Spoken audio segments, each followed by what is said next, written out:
Hey, Power Athlete Nation.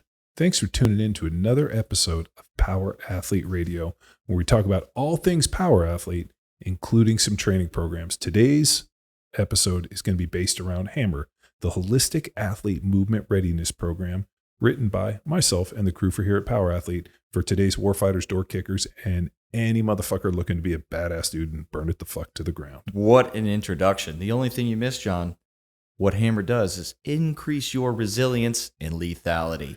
Two key words that the military loves. I know. When we were writing programming for the 18th Airborne Corps and going that route of working with the big army, we had to incorporate the word resiliency and lethality in every 6 sentences. So as we were putting in our submission for they put out these performance work statements, then we have to do a submission for the contracting piece as you're going through and writing this packet. Increasing resiliency and increasing lethality were our 2 main points that had to get added ad nauseum. Yes. And the other, the result of the program is we increase these things, and people have been loving HAMR. So it's one of our fastest growing programs. Yep. On the rise, where we got, yes, the door kickers, the war fighters, as you mentioned, many LEO, fire, and then surprisingly, just some IT dudes. Yeah. I found on the feeds. I was asking for pictures for an upcoming NSCA tactical presentation that I got. And they were like, yeah, I kicked the door down into my desk at the office. Well, HAMR was a long time coming. So we never really put out a specific program for, war fighters, door kickers, people that go in harm's way. And I always hated the term tactical. I hated the term tactical athlete because it just imagined like a dude running around with like molly patches and like, I don't know, fucking weird, digicam. So we ended up having the gal from the Warfighters Foundation. No, it was the Warfighters Center. Dr. Macaulay? No, it was Doug Parsley's friend. She introduced us, the blonde gal. Oh, Kelly. Yeah, Dr. Kelly. Oh, her name is Dr. Kelly. Karen Kelly. Karen Kelly. Yeah, Dr. Karen Kelly from the Warfighter Research. And I just like the term warfighter much better because, war can be, obviously we think in conventional, but I think about like smoke jumpers and firefighters, going into harm's way and trying to kick doors off of hinges. So for a lot of years, people were always trying to secret squirrel programs. Mm-hmm. Hey, I'm using Field Strong. I'm using Johnny Watt. I'm using CrossFit Football. How do I incorporate more running into this? And there was all these bastardized versions of various templates that we'd written, trying to marry the two to try to give somebody enough capacity to allow them to go, long distance and move heavy loads, enough strength to be really proficient in that alactic energy system, and then enough capacity to be able, or just running ability to run, to not only be able to do their job, but make it through selection and, just be able to survive. Because for a ton of the guys, they have to run for their job. Like there's no, it just is required of them. So being able to kind of blend the 3 where we were doing enough strength work to keep them strong, enough capacity to work to make sure that you have the, the ability to go long, and then the ability to run, and being able to kind of marry those in a template that you can get done and not get kicked in the dick every day and feel like, you're basically your life's coming in because you're smoked. And there's got to be a really interesting balance of volume and intensity. And then the other thing that a lot of programs didn't really put at the forefront is sprinting.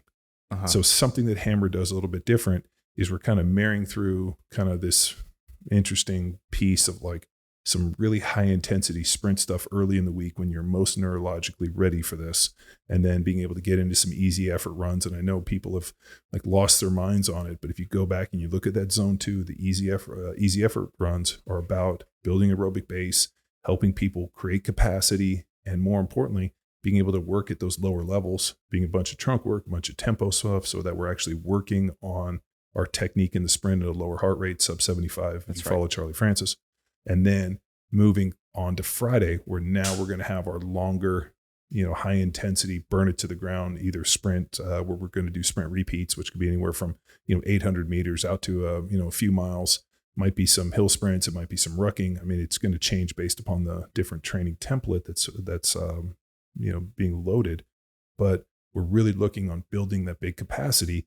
And you can go run 5 days a week. The problem is, how are you necessarily getting stronger What is it looking like on that? So we're trying to really balance across all these different energy systems. Yeah. And then purpose of our conversation here is to put all of our athletes on the HAMR program in the best position to get the Or most. all those on HAMR in the best position. Yeah, exactly. Okay. To get the most out of it. And a lot of the pushback, and this is why you're talking about number one, a lot of the pushback is on how the runs are programmed. Yep. So let's spend a moment there. I mean, the number one, our aim, increase a base level of conditioning or establish a base level of conditioning and increase aerobic capacity. Yep.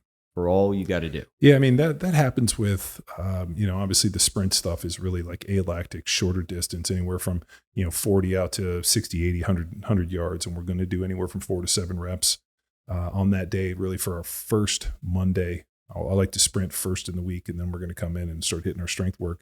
But there's always going to be some form of body weight capacity, where we're asking you to hit a, certain amount of push-ups within a certain amount of time.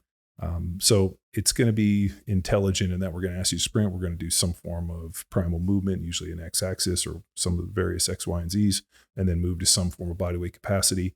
Tuesday, and it's funny because people bitch about the fact that we pull the day after we run and squat, but unfortunately it's the only day that fits within the program. Legs 2 days in a row, John? I can't believe it. It's almost like running, where you use your legs 2 days in a row, or in football where I had to use my legs 2 days in a row, 3 days in a row, 70 days in a row. So the big pull day, and the reason being is I'm trying to get, in terms of like a big part of programming is programming economy, figuring out how to arrange things in such a way that you're able to get people to give their max effort for what's important. So we're going to do some form of dynamic pulling, plyometrics, some jumping, a lot of upper body pulling on that Tuesday. Wednesday is going to be our active recovery day with our EE runs. And, I'll usually throw in a 20-minute trunk circuit because that's important. Really low intensity in that. There's not a ton of shock load and a lot of dynamic in that, even though we'll use some med ball stuff, but that shouldn't be super heavy. And then there's going to be some form of tempo runs at the backside of that, which are usually, shorter in nature, somewhere between 100, 150 yards, could even be 60, 70 yards, depending on how we progress it. And then there's going to be anywhere from 4 to 7, maybe 8 out as many as 10 reps, short recovery times, anywhere from 60 to, 75 seconds. But we're asking people to run at lower intensities. That's at Charlie Francis, building aerobic capacity, sub 75% technique runs, where now we're really focusing on how we're moving from point A to point B instead of just trying to get there with our hair on fire. And then Thursday, we're going to have really a full body primal day, where now we're working on, some step squat lunge. We're going to, work on a lot of rotation. It's also going to be our bigger upper body day, where we're going to hit some floor press, we're going to hit some bench, we're going to hit some overhead pressing, we're going to hit a ton of accessory on the shoulders. We're going to really focus on the traps and the lats. And then we're coming in Friday. I'm going to give you a short warm up, little dynamic movement prep, and then I'm going to set you out to go burn it to the ground with a longer run or ruck or something like hill sprints, which would be more intense. And then Saturday's going to be kind of come in, and it's going to be kind of a mix of everything that I didn't get a chance to program during the week. I'm going to kind of push into a Saturday. It's usually going to be some accessory for the shoulders, a little bit of bodybuilding, help you get a little pump in the arms and the triceps, maybe a little bit of chest, maybe also hit a little bit of, the lower body stuff. It could be some calf. It could be some anterior tibialis, just some other things. We do a ton of adductor work. So when I look at the entire week and I see what I want to do, I end up going back and kind of removing things and trying to figure out the time and the economy to make sure that we're maximizing those days on Monday, and really just that being able to protect that day on Friday, and then bringing in and doing something fun on a Saturday. And a lot of guys don't even come train on Saturdays. So a lot of people will take Saturday off. But I try to put it out there in such a way that if you're going to hit the gym, let's get a little bit of bodybuilding, let's get a little pump, and let's get it looking good. And throw in some push-ups, get a little pump in the old chest. Yeah, and all that plays into your aerobic, your capacity. Yeah, we'll call it.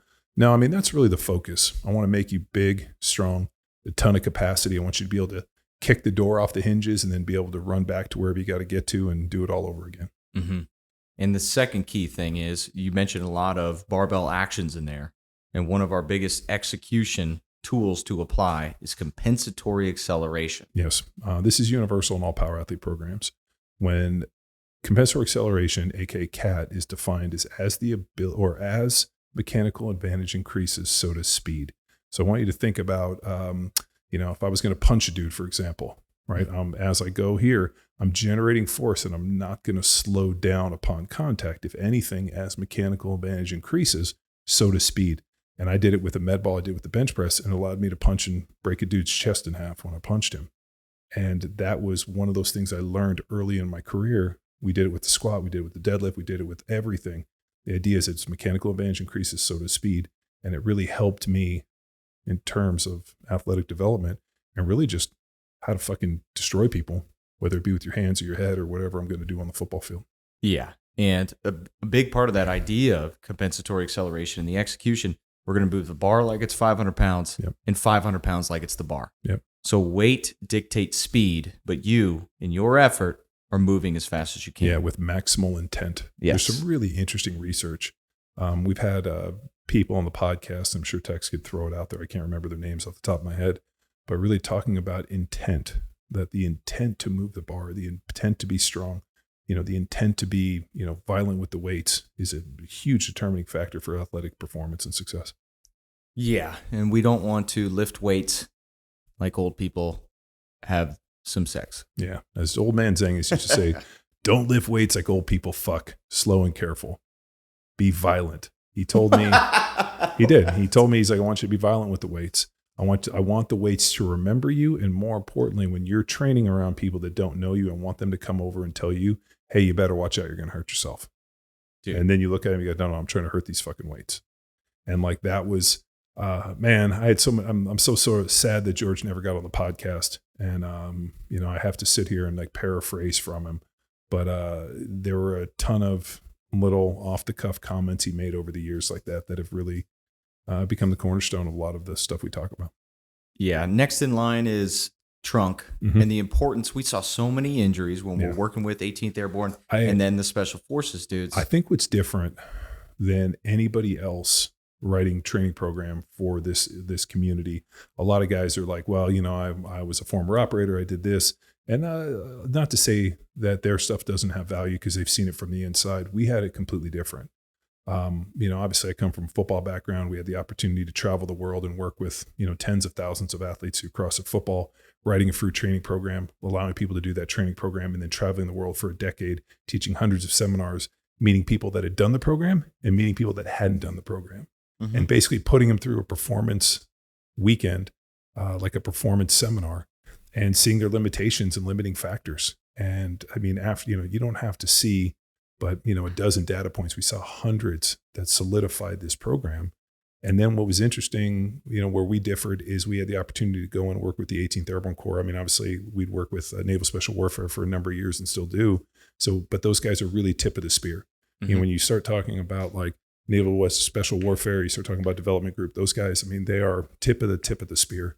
Going and working with the U.S. Army, where all of a sudden now we're working with the 18th Airborne Corps.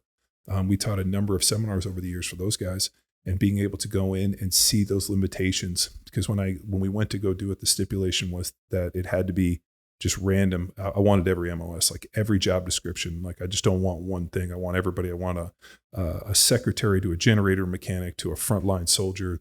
We got everybody. And we got an opportunity to put them all through seminars, give them free programming, and then be able to work very closely with the Surgeons Corps to try to reduce injuries and increase lethality and resilience. But got a chance to really see this from such a different perspective, coming from my NFL background and the athletes that we'd worked with over the years. And then getting into that opportunity, we got a really chance to see not only what the injuries were, what the injury mechanisms were, and where people were getting fucked up and why they were getting fucked up. And then eventually develop programming that like protected them from themselves. And I think the U.S. Army knew there was a problem. I mean, that's why they changed the ACFT. I mean, the run. Well, how many times? No. Well, the problem was they didn't bring us in as consultants directly. They brought us in later on. I've spoken on this too, at the NDU, the National War College. I've spoken at it, with, 4-star generals, 5-star generals. I mean, we've really pitched this and had this conversation numerous times.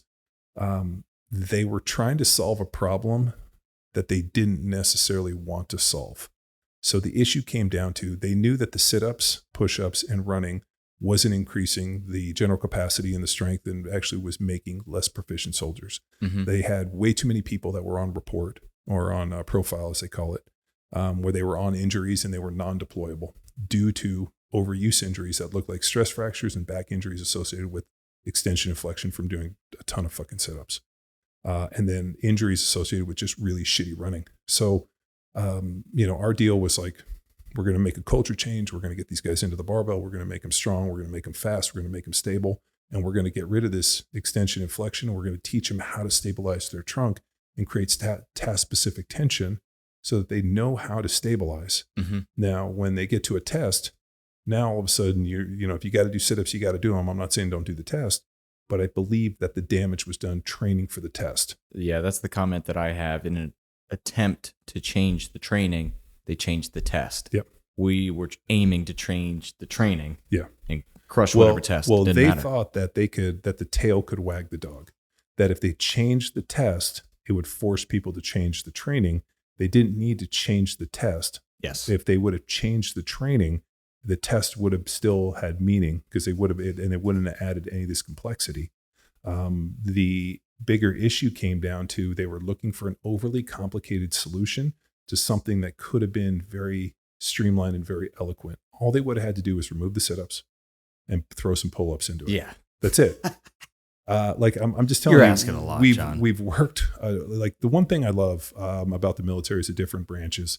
The one part of the military that I hold dear, that I absolutely just love, are the Marines. And the reason being is, one, they are so proud to be Marines.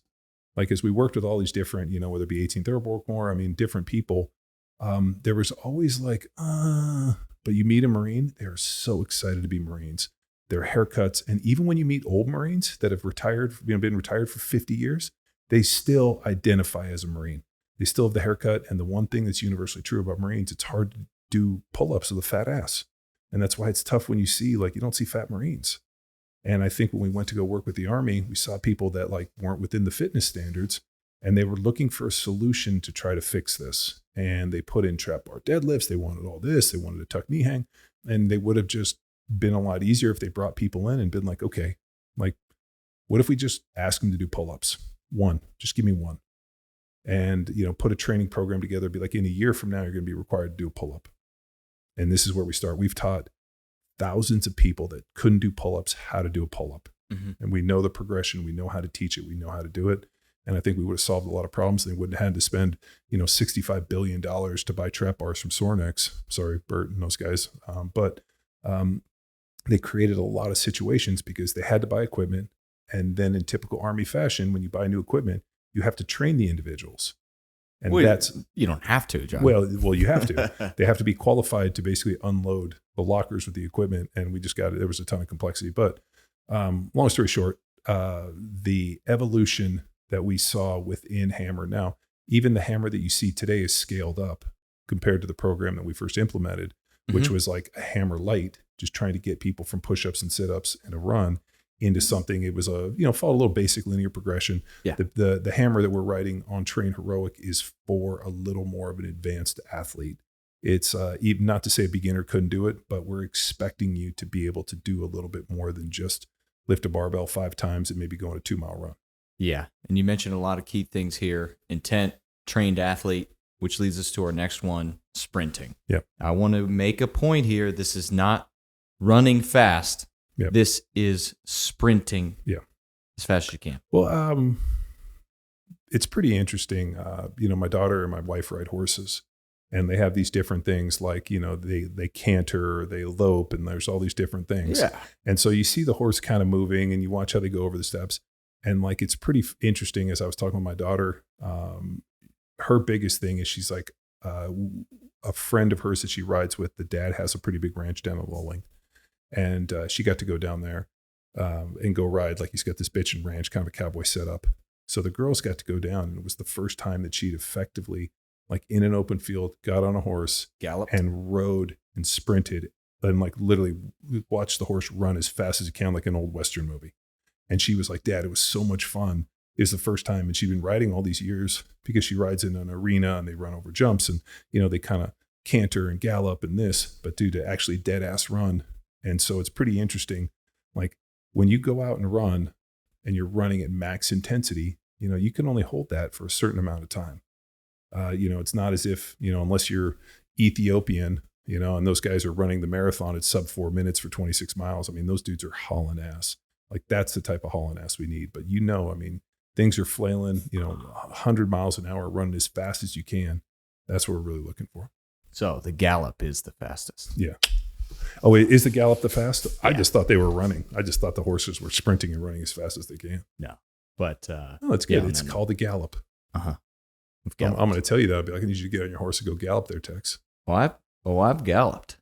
It is pretty freeing. Well, it's pretty funny because when you run on a horse or when you're riding a horse, there's like a lot of up and down. When you gallop, it's super smooth. Yeah. So I played polo cross, which is polo and lacrosse on horses. So the opportunity to gallop came through that. Yeah. But moving on, back to our point here, and we've touched on this a little bit, but we need to now highlight it in training smart. Mm-hmm.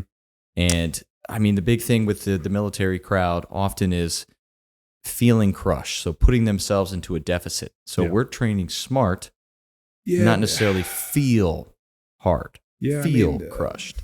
I think training smart is knowing limitations. And I don't like to have limitations placed on me. And I don't want to place limitations on people in the training.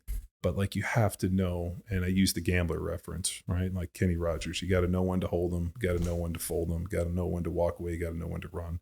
You got to know what the training looks like. And this happens to me every single day when I go in and I train and start warming up. And I know pretty easy. Like today I went in and, I was going to squat and, ended up hitting a bunch of single leg work just because I was super sore in my hips from what I did this weekend. And normally my hips don't get sore, but man, for some reason I was really feeling it. So I did a little extra mobility, changed up what my game plan, and I feel 100% better.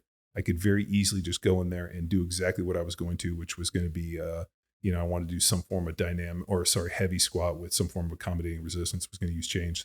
And I don't know if that would have been the smartest move for me. So, but that's taken me, 25, 30 years of training to know that, it's consistency. And the longer I can train, the better I'll do. Burning it down one day and then fucking yourself up and not being able to do it tomorrow isn't going to get us where we need to go. So I think I need you to be smart. I need you to listen to your body. I need you to take the active recovery days and, the rest days when they come. And if you're feeling smashed on a Saturday, go in and just hit a little bit of bodybuilding, get a little bit of pump work, fill out your t-shirt. So I think you have to be smart and look at this in terms of a really long timeline, like a continuum, where all of a sudden I'm going to travel on this continuum for the longest period of time. The person that can train the longest with the greatest relative intensity is the person that meets their goal. There's a whole bunch of people that can have one grade. And we saw this all the time in the NFL. Training camp was 6 weeks long. You have a guy come out, hair on fire, burn it down for one practice. But can you keep that level of intensity for days, for practices, for weeks and weeks and weeks? And there were very few people that were able to keep that relative intensity for that long period of time. Mm-hmm. And so what I want you to do is I want you to be smart. I want you to take time in the prep. I want you to really feel and be intelligent with how you're executing things, really focusing on execution of movement and just becoming, the only thing I could really call it is just like a miser of movement, where you're just trying to hoard excellent movement. Like you're trying to keep it to yourself and you're making sure that everything, you're having economy of movement. And you're just being stingy with it and, not force or not allowing your body outside of what you're requiring it to do. So I want you to be smart, keep your head, to quote Dave Brewer, you got to have all your shit in one sock, which I still love that analogy, but you got to have your head, screwed on tight. You got to have all your nuts and bolts ready to go. But I want you to be smart and realize that training today and tomorrow and the next day and the next day and the next day is the mission and the goal, not just burning it down this moment. We got to think longer than just one day. You got to think on a longer continuum.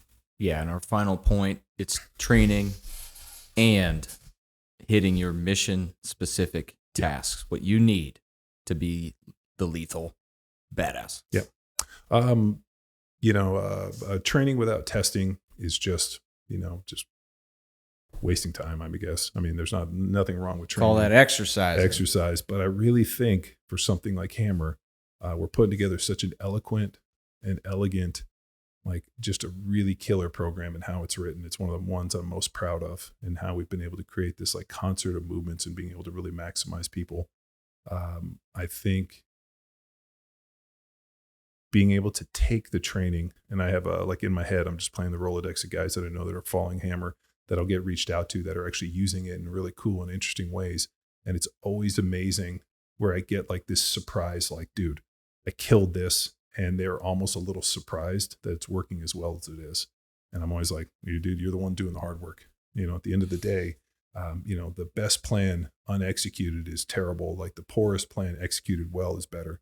So to have a really elegant, intelligent written program like HAMR, and then having people apply it well and then use it in cool and interesting ways, which allows to create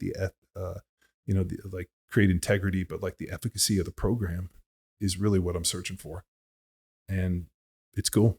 I love it. I love getting tagged in this stuff. I love to see the way people are training. I'd love to give them feedback, and I'd love to see people just trying to kick the door off the hinges every day with HAMR. Yeah, and as much as we do love receiving PRs and training videos and accomplishments within the weight room, even more so receiving the feedback out from the field and those opportunities to be lethal or getting attacked by your cows, if you remember that dude that hit us up. Yeah. His cows were lethal. Yeah, they tried to kill him, and he survived because he was proved himself worthy. Yeah. So, but if you guys are interested in HAMR, interested in checking it out, we got a 7-day free trial. Real easy to find. Power Athlete HQ/training. Scroll down, click on HAMR, take you to Train Heroic. You got a 7-day free trial as of right now. That might go away in the future, so take advantage of it. Click on the free trial. Jump into HAMR. Be smart. If you have any questions, you can ask in the feed. There's a team feed associated with it. If you can hit us on Instagram at Power Athlete, at John Walward, at McQuilkin. We'll always answer questions. And if you need anything, just ask. Yeah. And we're all on the same team here. So don't hoard this program to yourself. If you see an idiot in the weight room, share something with him. I wish there was like business cards we could just like slip across with like the URL. And but you know what?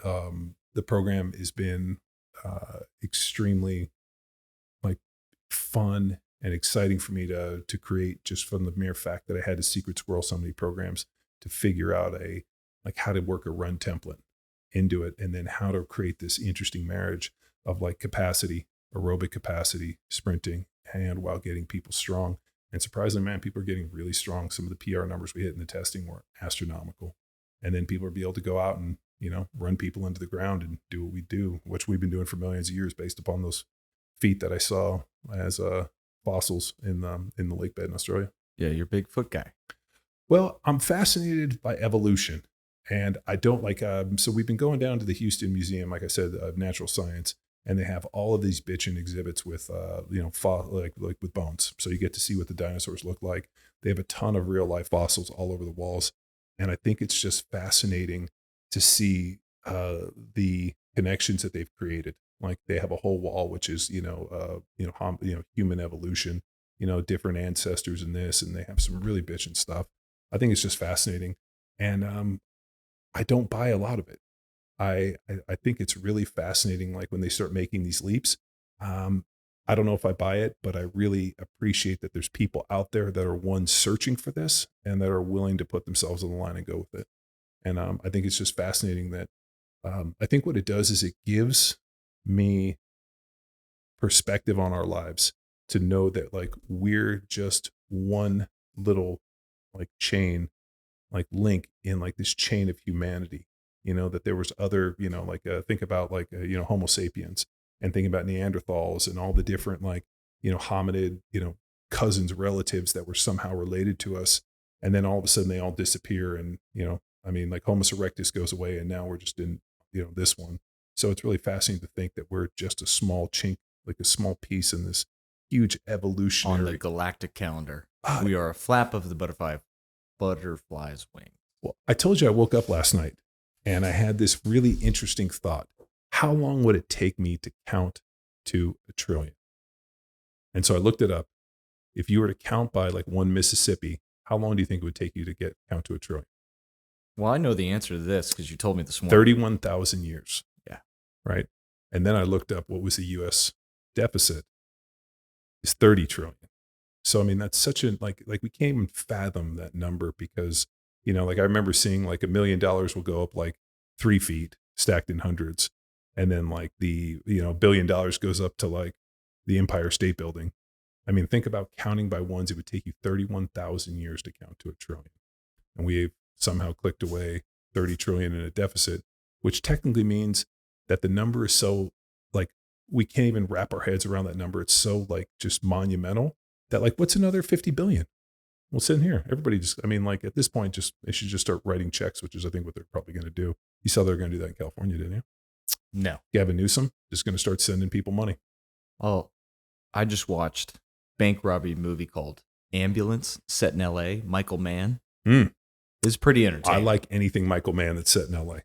Yeah, I know. That's kind of what but I was then when I was watching, I was referencing how much money they were going after versus Heat. Also Michael Mann, LA. And then the difference. What was the difference? Well, let's see. So it's 6 bags, 6 million each. So what's our math there? 6 million. Times 6? 36 million. So 36 mil in Ambulance. But then in Heat, each bag was worth 13,137. So like 115,000 today. So like Heat's money compared to Ambulance money. You mean those dudes did that for $100,000? Essentially. Oh my God. That seems like a terrible risk versus reward. Those dudes just kind of started an OnlyFans and Val Kilmer just, and, you know, could have just put dong shots out there and probably made like millions every month. Oh, I know. What I do need to do more research on is the, I guess, the escalation of how much these bank robberies are going after. Well, they don't have to rob banks anymore. They have OnlyFans. I wonder how many NFL players are just saying, fuck it, I'm not going to do NFL anymore. I'm just going to do OnlyFans.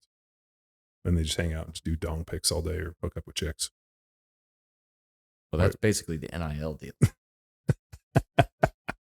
NIL fans. I love it. I you know what? There sounds like I used to joke, like the worst thing you can do is give a 23-year-old millions of dollars and fame. Now I'm going to rescind that and be like, the dumbest thing you could do is give an 18-year-old millions of dollars in fame. Because that's not going to end well. But you know what? I'm stoked for them. I'm happy. I'm sad that I wasn't born in 96 because I would have got the opportunity to mess with this a little bit more. But hopefully my kids will get a chance to be rock stars. Okay. All right, Tex. We've talked all things HAMR. So anything else? Yes. We appreciate any reviews that you want to leave for the podcast.